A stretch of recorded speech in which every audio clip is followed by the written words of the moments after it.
আসসালামু আলাইকুম, hey lovely viewers, welcome back to my channel. আজকে শেয়ার করব ঝরঝরে চিরার জর্দা পোলাও। এটা আমরা ইফতারিতে বা কোনো ঈদ আয়োজনে বা কোনো নতুন অনুষ্ঠানেও সার্ভ করতে পারবো, আর খুবই ইজি আর খেতে আলহামদুলিল্লাহ অনেক মজার। তো আমরা যে এই আকর্ষণীয় লুকের জর্দাটা কি দিয়ে করব, আমি কিন্তু বলেই দিলাম চিরা দিয়ে। তাই ভিডিওটি না টেনে পুরোটা দেখবেন, কারণ যখনই আপনি টেনে দেখতে যাবেন তখনই কিন্তু এখান থেকে কিছু একটা স্কিপ হয়ে যেতে পারে। তাই চলুন শুরু করছি। এখানে চিরার জর্দা যেহেতু, তাই প্রথমে এই প্রথম ইনগ্রিডিয়েন্টসটাই নিয়ে নিতে হবে চিরা। আর চিরাটা একটু ঝেড়ে নিতে হবে, সেটা হোক কুলায় বা জালিতে করে বা চালনিতে করে। এরপরে হালকা একটু ধুয়ে নিতে হবে, এই জালিতে করেই আমি ধুয়ে রেখেছি আর পানিটা ঝরিয়ে নিচ্ছি। চলে যাচ্ছি রান্নার প্রসেসে। এখানে একটা প্যান গরম করে এখানে 1/4 কাপ ঘি দিয়ে দিচ্ছি, মেল্টেড ঘি। এরপরে এখানে কিশমিশ আর 3 রকমের বাদাম কুচি দিয়ে দিচ্ছি। কিছুটা ব্রাউনিশ করে ভেজে নিতে হবে কিশমিশ আর বাদামটাকে। আর অবশ্যই কিশমিশটা বা বাদামটা যখন অনেকটা ব্রাউন হয়ে যাবে তখন উঠিয়ে নিতে হবে। আর এখনই বলে রাখছি, যারা এখনও আমার চ্যানেলটিকে সাবস্ক্রাইব করেননি প্লিজ সাবস্ক্রাইব করবেন, আর যারা করেছেন তাদেরকে অসংখ্য অসংখ্য ধন্যবাদ। আর অবশ্যই আমার ভিডিওর ডেসক্রিপশন বক্সটা সবসময় ফলো করবেন। আর আপনাদের একটি মূল্যবান টাস্ক আমার সাবস্ক্রাইবারকে বাড়িয়ে দেয় আর আমাকে উৎসাহ যোগায়। এরপরে আমি এখানে 2টো এলাচ দিয়ে দিচ্ছি, আর আপনারা চাইলে এখানে দারুচিনিটাও ইউজ করতে পারেন। তো আমার বাদামগুলো একদমই ব্রাউনিশ হয়ে গিয়েছে, তাই আমি একটা বাটিতে তুলে রাখছি। আর এরপরে এখানে বাকি যে ইনগ্রিডিয়েন্টসগুলো আছে সেগুলো দিয়ে দেব। আর ইতিমধ্যে কিন্তু খুব ভালো একটা ফ্লেভার পাবেন। এরপরে আমরা একটু এলাচ দুটাকে ভেজে নিয়ে এই ঘিয়ের মধ্যেই 1 কাপ চিনি আর হচ্ছে 1/2 কাপ নারকেল কোড়া দিয়ে দিচ্ছি। এখানে নারকেলটা অবশ্যই দেওয়ার চেষ্টা করবেন। তো এরপরে চিনিটা মেল্ট হয়ে যখন শিরার মতো হয়ে যাবে সেই অবধি অপেক্ষা করতে হবে। আর চিনিটা মেল্ট না হলে যদি দেখেন যে একটু দেরি হয়ে যাচ্ছে, তাহলে হালকা একটু পানির ছিটা দিতে পারেন। তো চিনিটা এখন মেল্ট হয়ে অনেকটা শিরার মতো হয়ে গিয়েছে। 1 তার 2 তার করতে হবে এমন কোনোই কথা নেই, তবে অনবরত নাড়তে হবে তলা ঘষে ঘষে।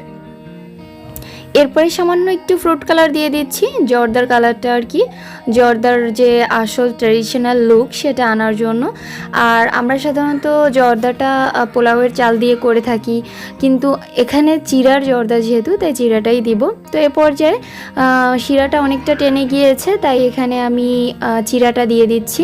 চিরাটা দিয়ে একটু ভালো করে নেড়ে চেড়ে নিতে হবে, আর অবশ্যই ভালোভাবে মিশিয়ে নিতে হবে। আর শিরাটা যখন অনেকটা লিকুইড থাকবে সে পর্যায়ে কিন্তু চিরাটা দেওয়া যাবে না, কারণ চিরা কিন্তু এমনিতেই নরম একটা জিনিস। তো সেক্ষেত্রে চিরাটাকে আগে থেকে আমরা ধুয়ে রেখেছিলাম। আরও যদি এখন চিরাটা শিরার মধ্যে মানে চিনির শিরার মধ্যে দেই, সেক্ষেত্রে কিন্তু চিরাটা অনেকটা হিতে বিপরীত হতে পারে আর কি, গলে যেতে পারে বা বেশি এলোমেলো হয়ে যেতে পারে। তো এরপরে এরকমভাবে কিছুক্ষণ নেড়ে চেড়ে নিব। আর এখন দেখতে ঠিক এরকম হয়েছে। চুলার আঁচটা কিন্তু এ পর্যায়ে মাঝারিতে থাকবে। আর আমার মনে হয়েছিল যে আরেকটু ফ্রুট কালার লাগবে, তাই আমি আরেকটু ফ্রুট কালার দিয়ে দিচ্ছি। তো এরপরে ভালোভাবে নেড়ে চেড়ে মিশিয়ে নিচ্ছি।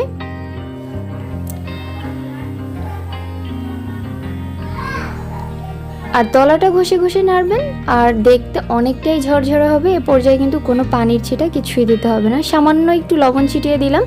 এতে মিষ্টির যে স্বাদ, এটা ব্যালেন্সটা ঠিক রাখবে আর স্বাদটাকে আরও বাড়িয়ে দিবে। আপনারা চাইলে এটা স্কিপ করতে পারেন। আর আগে যে বাদামটা তুলে রেখেছিলাম ওটা কিন্তু আমি যে প্লেটার সাজানোর সময় আর কি দিয়ে দিব। আপনারা চাইলে এখনই মানে চুলা থেকে নামানোর আগ মুহূর্তে দিয়ে দিতে পারেন। তো এখানে একটা টিপস হচ্ছে, ঝরঝরে জর্দাটা যখন হয়ে যাবে আমরা নামিয়ে নিব, তার একটুখানি আগেই এখানে দিয়ে দিব 1 টেবিল চামচ ঘি। আর এই ঘিটা কিন্তু অবশ্যই দিতে চেষ্টা করবেন। আর এখানে কিন্তু রান্নাটা তেল দিয়ে করতে যাবেন না, তাহলে ততটা ভালো লাগবে না। আর করলেও 1 টেবিল চামচ ঘি অবশ্যই দিবেন জর্দাটা নামিয়ে নেওয়ার আগে। তো এ পর্যায়ে জর্দাটা একদমই ডান। তো আমি ঘিটা দিয়ে জাস্ট একটু ভালোভাবে নেড়ে চেড়ে নিচ্ছি, যাতে করে প্রতিটা জর্দার গায়ে ঘিয়ের ফ্লেভারটা বা ঘিটা লেগে যায়। তো এরপরেও আমি প্রায় 3 থেকে 4 মিনিটের মতো এভাবে নেড়েচেড়ে রান্না করে নিব। আর অবশ্যই আপনার মূল্যবান মতামতটি কমেন্ট বক্সে লিখে জানাবেন। আর ভিডিওটি ভালো লাগলে এখনই একটা লাইক দিয়ে দিবেন, কারণ এখনই বললাম দুবার, এজন্য যে আপনাদের যাতে মনে থাকে। তো এরপরে এখনই চুলাটা অফ করে দিব আর একটু সার্ভ করে দেখিয়ে দিব।